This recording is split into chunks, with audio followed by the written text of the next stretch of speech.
are just a few of Gary Ingersoll's permanent house guests in Houston, his captive audience. Whoa. Huh. Everybody comes in and always says, wow. Well, what are we looking at here? Maybe 50 people worldwide have successfully hunted this many exotic animals. Now that bear is from Russia in the Kamchatka.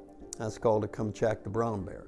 That's equivalent to our Kodiak brown bear, if you know. He has other grizzlies too, and a lion, of course, and a leopard, and a Cape buffalo, the beast that fascinated Hemingway. And he has this. That's a black rhino, which is now endangered and you can't hunt him. That was the last one. His 3 rooms contain nearly 300 species. There isn't a single big game creature that Gary Ingersoll doesn't have. There's a lot of people that would probably be walking in here and be upset to see all this. Well, some of them are, but then after I explained the benefits. It's a complicated explanation involving culling herds, and it actually makes some sense. But the real answer is that Gary Ingersoll is a Texan who doesn't give a toss what other people think. If it's legal, and it is, it's his business. Right. Now this one looks like him, but that's a Northwest buffalo. He takes more or less the same approach to politics. He voted early for Donald Trump because he says Trump is a man who understands business. And Ingersoll doesn't say it, but it's obvious. He likes the way Trump sticks his finger in the eye of the Republican elite, even if a Trump nomination doesn't make much political sense. Can you actually picture Donald Trump as your president? Not really. No. Not really. But I tell you what, and everybody, and you listen, we got to find somebody who can beat Hillary. That's number one. Everybody says. You think he can beat Hillary? No, that's an issue. But and there it is, a resentment so stubborn that it's almost nihilistic. But that's how the Republican base is rolling nowadays. The priority is sticking it to the establishment, even if that means losing the White House. Texas is America's Christian conservative citadel. It was Texas that sent Ted Cruz, the hardline evangelical senator, to Washington 4 years ago. Trump has a following here too, but Cruz is still the big favorite. People love his come to Jesus, anti-elite, close the border, slash government, let us keep our money message. People that are hardworking are tired of paying everybody else's bills. Welfare has gotten way out of hand. We're paying out more money than people are making, and it's got to stop. In fact, the Republican establishment far away in the nation's capital has become the near enemy for millions of conservative voters. This revolt happened because millions of Republican voters realized they had been treated like chumps for decades. Their politicians would promise to shrink the size of government and do something about things like abortion or gay marriage or prayer in schools. But once they arrived here in Washington, they would proceed with a corporate agenda that ran directly counter to the interests of their working class constituents. The Tea Party arose, and states like Texas sent hardline, red meat politicians to Washington. You know, listen, this is a job interview. And this is, I am applying to work for you, to work for her. The implacable Ted Cruz quickly became their leader. Unsurprisingly, the Republican leadership despises him. The unfortunate truth is an awful lot of establishment Republicans in Washington also support illegal immigration because Wall Street and the U.S. Chamber of Commerce and big business view it as cheap labor. They just want no government. They hate all things governmental. I don't even think you can find out what they're mad about if you ask them. They're just mad. They're just mad. Everything's gone to hell and we've got a black president and, you know, it's all his fault. Kathleen Parker is a Pulitzer Prize-winning conservative columnist. She angered a lot of people on the right 8 years ago by ridiculing Sarah Palin, and her contempt has only deepened since then. It's just getting more and more extreme and more conservative. So, by the way, this plague upon reality is that the Republican Party itself kind of created the monster. The monster she's describing is actually the law of unintended consequences. He arrived sometime last year, loud and boorish and amazingly effective. somehow Donald Trump rounded up all that grassroots anger and owned it and fed it steroids. Ted Cruz talked about deporting undocumented immigrants, so Trump called them rapists and murderers and promised a giant continental wall. Ted Cruz warned about Islamic extremists. ISIS and radical Islamic terrorists have declared war on America, even if President Obama refuses to admit it. So Trump came up with this. Donald J. Trump is calling for a total and complete shutdown of Muslims entering the United States. He's good television. Maybe At first, Republican intellectuals like Michael Gerson dismissed Trump as a joke or a clown. Not any longer. You know, this is not conservatism that he's talking about in any sense that I understand it. It's really distortion or corruption of conservatism. And it's not American populism in the traditional sense. It's actually using populism as a poison. Gerson is an evangelical conservative and a former speechwriter for George W. Bush. Nowadays, he's based in Washington, a preeminent Republican loudly warning that Donald Trump is a danger to the nation. I was in the White House after the 2001 attacks.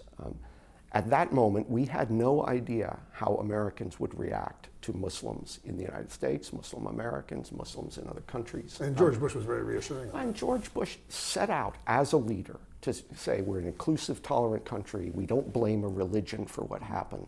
Went to a mosque, within days of the attacks, because that's what leaders do in that circumstance. But imagine if George Bush had said, yeah, I'm going to whip up resentment of Islam for my political purposes after 9/11. He could have done it in a minute, okay? But he didn't do it. But Trump did do just that, says Gerson, after the slaughters in Paris and in California a few months ago. And what was frightening about it was that Republican voters eagerly agreed. When Donald Trump does this as a populist tool to take advantage of these concerns that follow Paris and San Bernardino, he is directly undermining the national interest of the United States for political reasons. That itself is disqualifying in a president.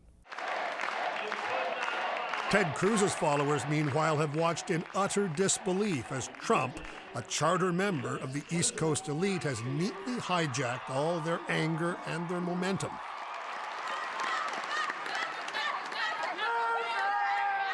At a Cruz rally in Houston last week, pro-immigration protesters were roughed up and even punched by people in the crowd as they were removed.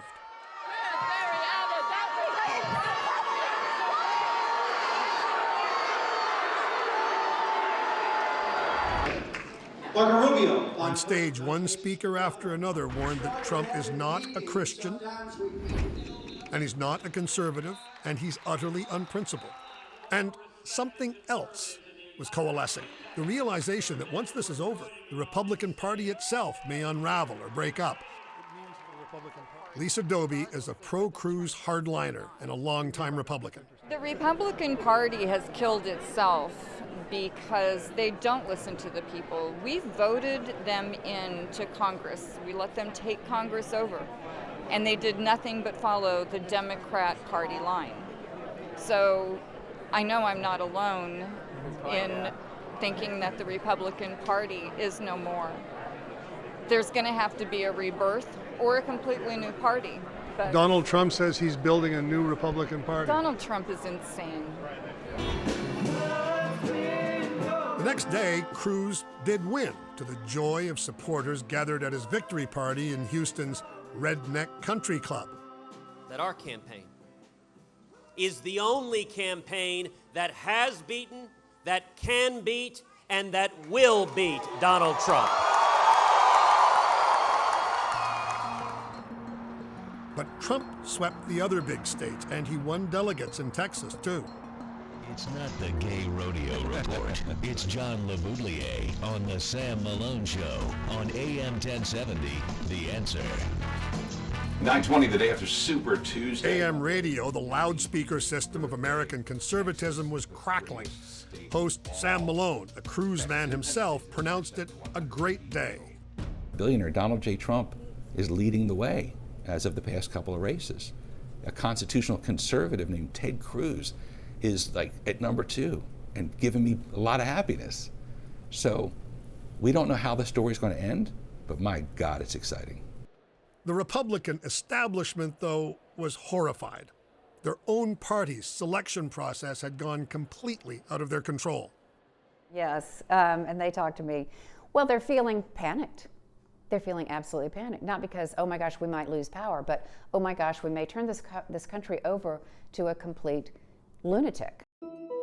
In Massachusetts, former presidential nominee Mitt Romney, an establishment man if there ever was one, appeared before cameras 2 days after Super Tuesday, pleading with Republican voters to change their minds before it's too late.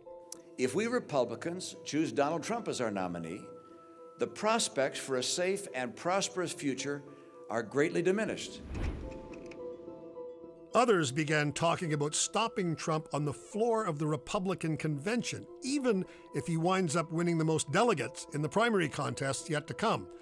The will of voters, in other words, need not be the final determinant. There's some deliberative role in the party structure that says, is this best for the party? Is this best for the country? That's what delegates do.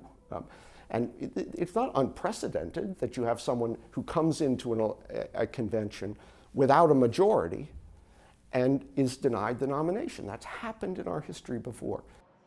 That, Gerson concedes, would mean the Republican establishment thwarting the verdict of its own voters, and it would have serious consequences. Kathleen Parker agrees. I can easily see vast numbers of people descending on Washington. I can see people rioting. I can see people being dangerous. I think it's going to be a real moment, a historical moment when that happens. And I don't think it's going to be pretty, honestly. Already, local Republican chapters in the Lone Star State, amongst others, are getting suspicious.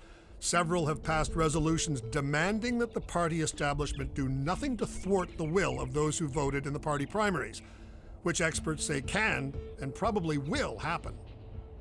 Kathleen Parker, amongst her other distinctions, is rated the most accurate predictor amongst American political pundits. Here's what she thinks. I think that Donald Trump will be stopped. He will not be the nominee. I don't know who that is, so I don't know who will defeat Hillary Clinton, or if anyone can. I would say Hillary Clinton's the next president. Because ultimately, this is about holding on to power. There's a ruling class in America, and the Republican Party establishment is part of it, and they won't give up power easily. Certainly not just because the people want them to. For The National, I'm Neil MacDonald.